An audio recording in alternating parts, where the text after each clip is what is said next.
Okay, picking up where we left off on page 72, we're talking about quality. One of the first ones they talk about is lean. Lean is a technique that it's really kind of a philosophy, and it's really about eliminating waste, or the proverbial do more with less kind of a thing. That's what it's essentially about. And all these are kind of like philosophies. There isn't really a lean procedure. There's a procedure for identifying lean products, or projects rather. And the same with total quality management. Total quality management is another one of those. It's a more of a management philosophy. It's not necessarily a cookbook to follow. It's a thing about, I need to go through and identify all the requirements to make sure nothing is missing, and how to continuously make improvement changes. Six Sigma is really kind of designed for manufacturing, and the idea is that products and defects through a manufacturing line. Let's say that right now I've got 5% rejects coming off the assembly line, and so I make a little tweak and it goes to 4%. I go, oh, cool. So I'll make a few more tweaks and it goes to 3%. A few more. So the idea is you're just reducing the amount of errors coming out of the system. Now I will tell you, lean, total quality management, and Six Sigma can be applied inappropriately, and I've seen this happen a lot, and it's really sad because, man, some of these people just need to go back to college to learn how this stuff works. Okay, let's say you're running a help desk, okay? And some, business guy comes in and says, well, you need to reduce the call time by, 17%. And because you're spending way too much time on talking to these customers. And I'm thinking, the whole point of this is so I can talk to the customers and solve their problem, and these problems are not the same, and some problems take a lot longer than others.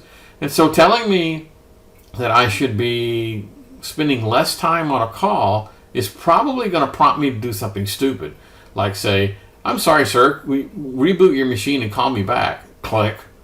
And to keep your call times down. You'll be artificially doing stupid things in order to meet these metrics. So, yes, these things are good, but I've also seen them abused big time. Okay. The next thing we're going to talk about is outsourcing.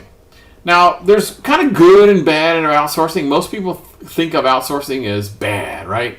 Not necessarily. Let's say, for example, that I build custom boots, okay?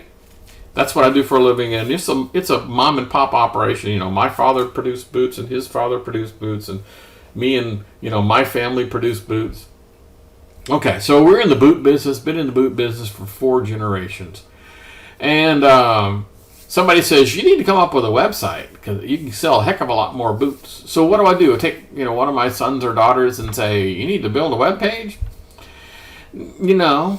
I'd rather have them build boots, you know what I mean? So I'm going to outsource my web page. Now that just makes sense because my core competency, I'm a mom and pop family operation with 3 or 4 employees.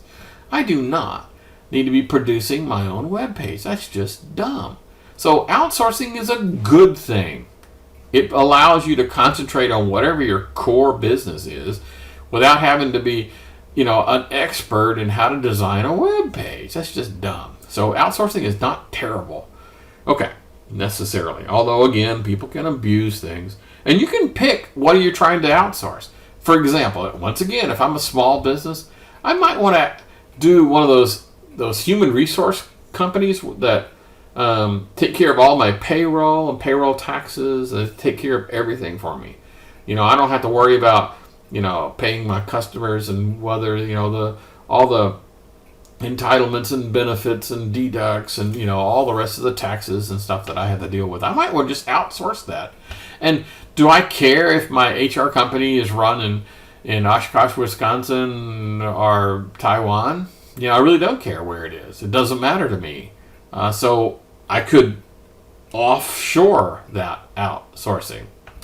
And of course, I'm not going to outsource the boot part, right? Because that's my business. So I just pick and choose what portions of my organization I want to outsource. Not the whole blessed thing.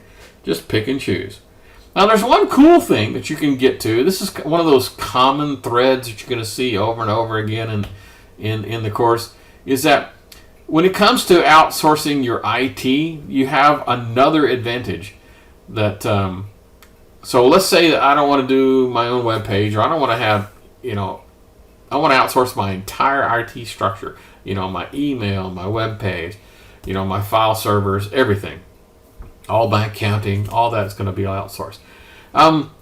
There's one advantage for doing outsourcing that makes a little bit more sense, and that is if I was to go to the cloud, for this kind of services, cloud computing, the big thing everyone talks about. Cloud computing also provides me an opportunity to do automatic scaling. Let me explain. Let's say, for example, that I'm a tax preparing service, okay? And when it comes time to April, I need 5 servers running full blast to handle my load with my 4 offices that I have. So I have 5. I bought 5 servers, and they're running 24/7 at full capacity for about a month. Okay, but then April comes and goes, and my amount of business that I'm doing drops dramatically, and I could probably get away with like 1 or 2 servers. But I have to have 5 servers to be able to meet that peak demand. So I'm buying servers that aren't being used, 10, 11 months out of the year. Now, if I put that on the cloud, I could ramp up the amount of computing power that I need for a month, and then when I'm done, I can just ramp it back down. So outsourcing also provides you an opportunity to have this automatic scaling capability. You could not do automatic scaling if you did it in-house. Can't be done because you either buy 2 servers or you buy 5. There's not much. Not like you're going to unplug them and take them back to the manufacturer and say, here, I don't need these anymore. Okay, so that's an added benefit when talking about outsourcing. All right, they have some thing here talking about downsizing. Yeah, okay. Downsizing basically is a euphemism for, we're going to fire your ass. Typically it means, we decided to take this portion of our organization and outsource it, and therefore we're going to reduce the number of employees that we have. Now, I will tell you, in my scenarios, typically this was never really an option. When we outsourced, for example, programmers, all right, we were paying the company about $100 an hour. Now, that's not what the employee got. Okay, the employee didn't get $100 an hour, but through the company, a senior level programmer, we were paying them $100 an hour. And we weren't outsourcing because our intention was to fire our existing staff. We could not hire high quality people because of the pay system that we were under. We could not offer people, $60,000 and $70,000. It just couldn't happen. We could offer them $30,000 and $40,000, and so therefore we could never attract the kind of people we needed. So again, outsourcing was a good thing in our scenario. We could not hire the people we want because we had artificial caps on pay scale that we couldn't get around. And so the only way we could hire an architect, software architect, and pay him, $60,000, $70,000 was to outsource that thing. Okay, so again, outsourcing isn't just necessarily terrible. Okay, cool. All right, I'm ready to change the subject. Next one talks about competitive advantage. And they have this thing called the 5-force model. And this would be something that you probably ought to be paying attention to. So 5-force model is kind of a cool way of kind of looking at all the things that could possibly happen to your organization. So here we are. So the 5-force model are rivalry among existing competitors. That's one of them. And so think of the gas price wars. So let's say that the grocery store next to my house is selling gas at $2 a gallon, and the gas station next door is selling at $1.80 a gallon. So there's some rivalry going on between the two organizations, and we could get a gas war going, woohoo! Which means the price just keeps dropping and dropping and dropping, and everyone's happy. Well, perhaps not everyone, but practically everyone. So rivalry amongst existing competitors is a big thing. The next one talks about the threat of new entrants. Let's say, for example, that you run a interior design service in your community, and you operate out of your home. So what does it cost for someone else to come up with a rival company? Will it take a lot of money? Can practically anybody just, put their shingle out, so to speak, and say, I'm an interior designer for hire? Yep. And so it costs practically nothing. So this threat of new entrants is pretty real. I have to make sure that I'm up to date and I'm doing everything, because somebody else could just step right in and take me over in a heartbeat. Now, there are some organizations, some businesses, well, that's not the case. For example, what is the threat of new entrants for car manufacturers? Well, that's pretty doggone low.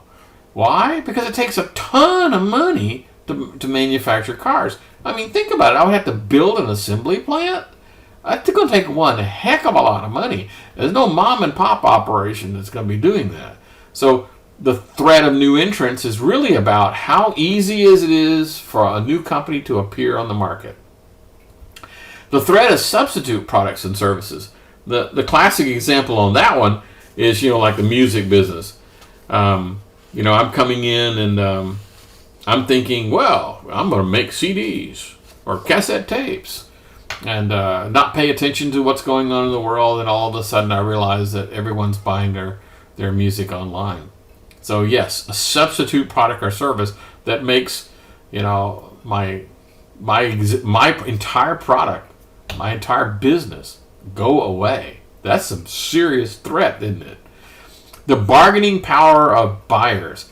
You guys have probably seen the commercial on TV for True Car. The guy walks up and he says, that's the car I want. Let me see how much I'm willing to pay. And so he punches it into his phone and he says, this is how much I'm willing to pay.